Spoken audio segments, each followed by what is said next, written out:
Rose knew that Rusty was in love with her, and she liked him too. She liked him a lot. He taught her to dance, and life had certainly taught her the value of a man who was gentle. He treated her well, made her smile, made her feel good. But Rusty wasn't the prince of her dreams, and that tended to underline the unbearable truth. She was no closer to that Hollywood magic than he was. Shadows stirred and the wind picked up as I ran through the forest. I felt the dark presence turning its gaze toward me. Then the moonlight was blotted out by dark shadows that raced violently across the ground, moving too swiftly to be natural. Darkness gathered between the trees and melted again to reveal the taken. No natural path had brought them here.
hazardous occupation.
Barry?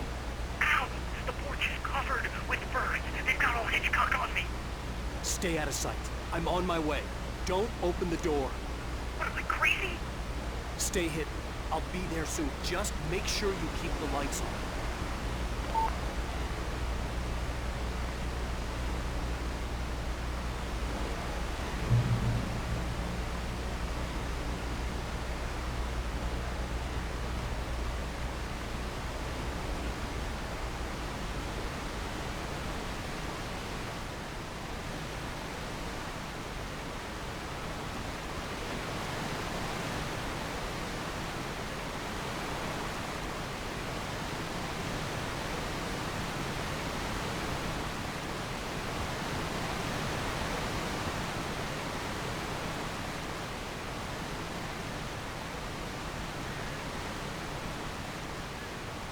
I still had to reach Barry at the cabin, but at least I was out of the woods.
I had to find the key to the garage.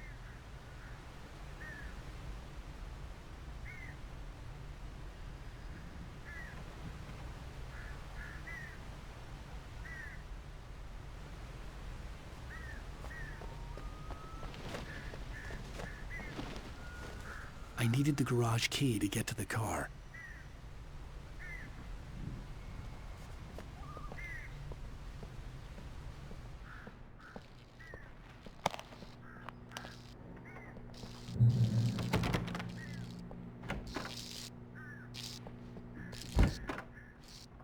The garage key had to be somewhere nearby.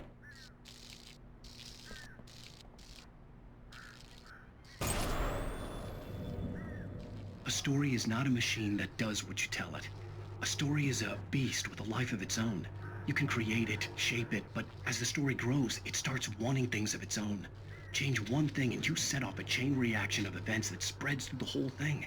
The characters have to be true to themselves. The events need to follow a logic that fits the story. A single flaw and the magic is gone. The story dies. Alice dies.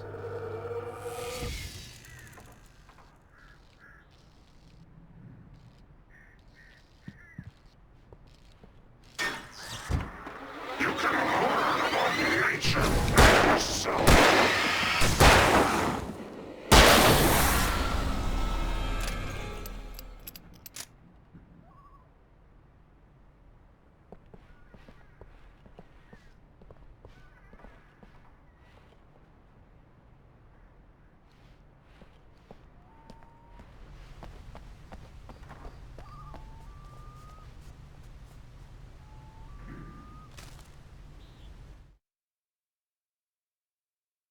The FBI agent's command froze me in place.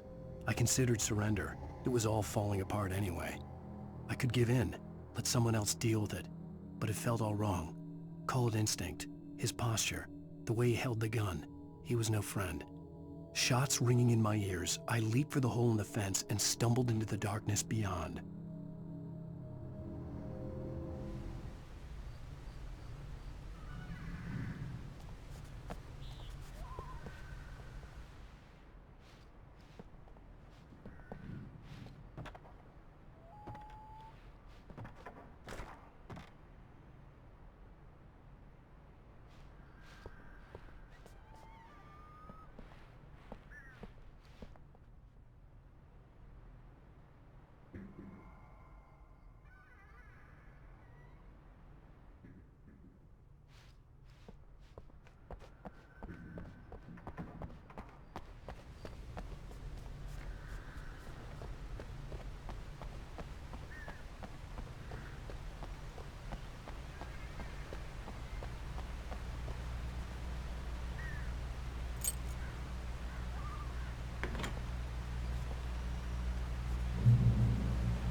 The flare gun was probably the best weapon I could imagine against the dark things I was facing.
It was the kidnapper.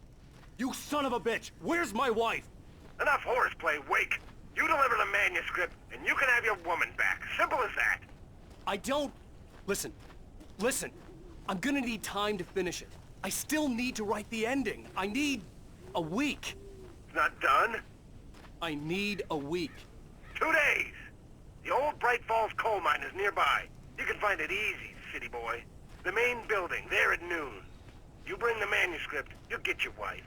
If not, well, get me? Yes, I get you.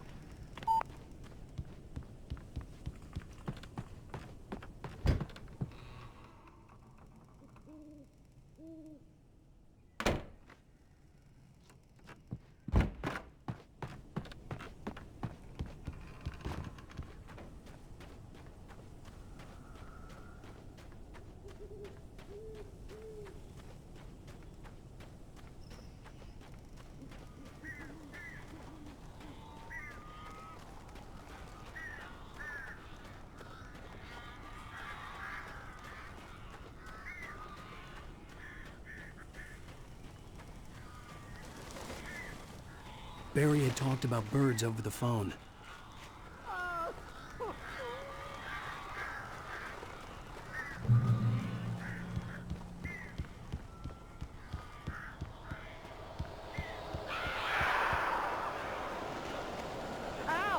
I am so glad you're here. A couple of them got in here before I blocked the chimney. This isn't normal. These birds are weird.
Hey, Al.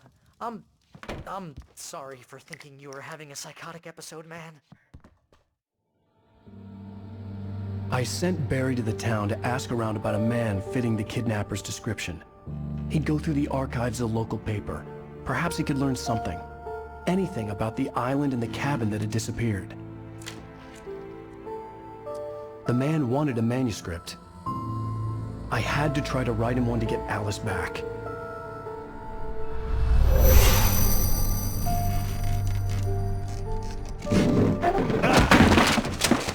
For me, the supernatural had always been nothing but a metaphor for the human psyche, a tool to use in writing fiction. Now, it was happening for real, and I couldn't put a single word on paper.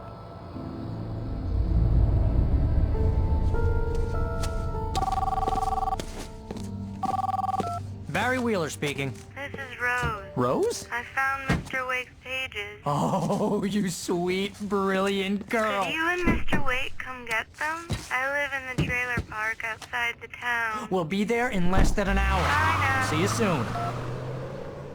Have a great day. Hope you come back soon. Welcome to the old dear diner. Good girl.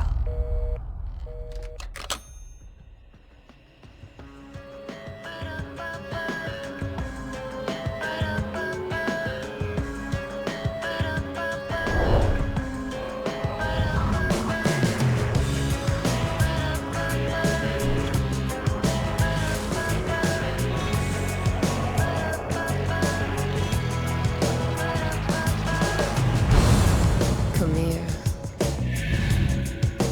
Pretty please, can you tell me where I am? You, won't you say something? I need to get my bearings. Previously on Alan Wake, Alice has been kidnapped. Alan, please help me. Alice? You'll do exactly what I say if you ever want to see your wife again. I can't tell anyone except my agent Barry. Damn it, Barry, they'll kill her! You're my best friend, and I'm worried that you're not right in the head. The ransom is a manuscript I supposedly wrote that's coming true before my eyes. It happened just the way it was on that page. So dark. I have found only a few scattered pages. I want the entire manuscript. The deadline is in 2 days. I found Mr. Wake's pages. Good girl. How the hell did she get her hands on the manuscript anyway? I don't know. She's resourceful. I told you were too hard on her. Listen, I found out all sorts of interesting stuff while I was digging around. Yeah. Mr. Wake, it's Sheriff Breaker. We have an FBI agent here, Agent Nightingale. FBI? He's anxious to see you. You'd better come to the station. Okay, I'll be right over, Sheriff. Let's make this quick, huh? Help you folks? Name's Randolph. I'm the manager. We're looking for Rose. Works as a waitress down at the diner. Rose, sure. Nice girl. Who wants to know? I'm Alan Wake. The writer, huh? I heard on the radio you were visiting. Well, I'll show you her trailer. That Rose, she's a nice girl. Always pays her rent on time. As I was saying, Al, I found all sorts of weird stuff from the local newspaper's archives. This place is crazy. Disappearances, mysterious deaths, urban legends come true, and get this, most of this stuff takes place around Cauldron Lake. Well, you ain't wrong, mister. The Indians thought the lake was a doorway to the underworld. I'm the God-fearing type myself. I don't hold with that sort of thing. Yeah, okay. Anyway, there was an island there owned by a guy called Thomas Zane. Now, some of the articles I found about him make him out to be a famous writer, but I ran a bunch of searches, couldn't find a single thing he wrote. Zane was heavily into diving, so much so that the place came to be called Diver's Isle. But the volcano under the lake erupted in 1970, and Zane went down with the island. Yeah, how about that? It was there in the morning, as if it had fallen from the sky. But it would take a tornado to lift something like that. We're damn lucky it didn't crush any of the trailers.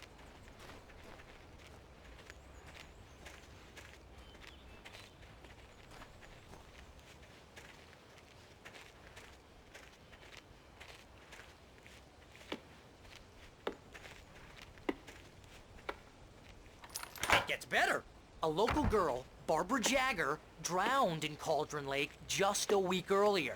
They were lovers. Sure, Jagger's a local spook store. The Scratching Hag. Comes for you in the dark. Childish stuff like that. Anyway, Al, I'm just getting to the best part. All of the articles about this stuff were written by Cynthia Weaver. I asked around, and she's that crazy bag lady you met. What, the lamp lady?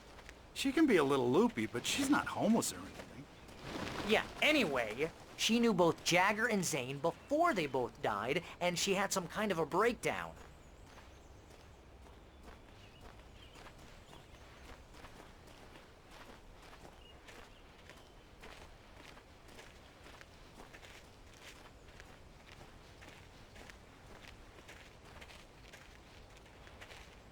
Well, mister, this here's Rose's trailer. You mind me asking what you want with her? We're just here to talk to her, pal.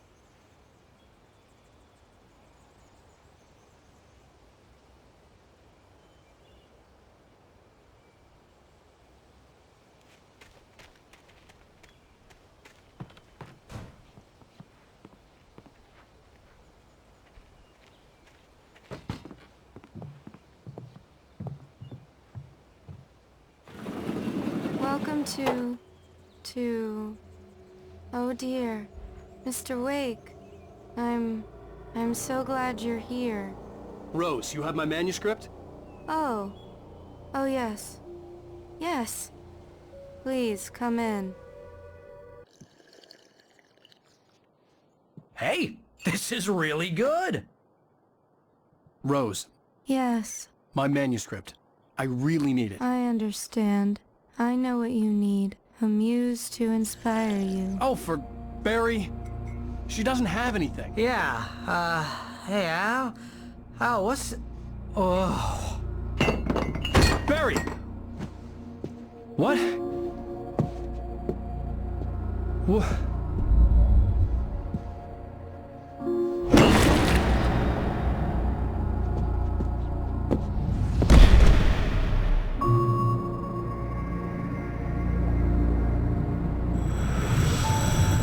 It's coming for you, hiding in my barber's skin. I'm too weak to stop it. You must turn the lights on. I promised I'd come visit you and your lovely wife. You must finish what you started. I insist. You must turn the lights on. Turn the light on. Back to work, boy.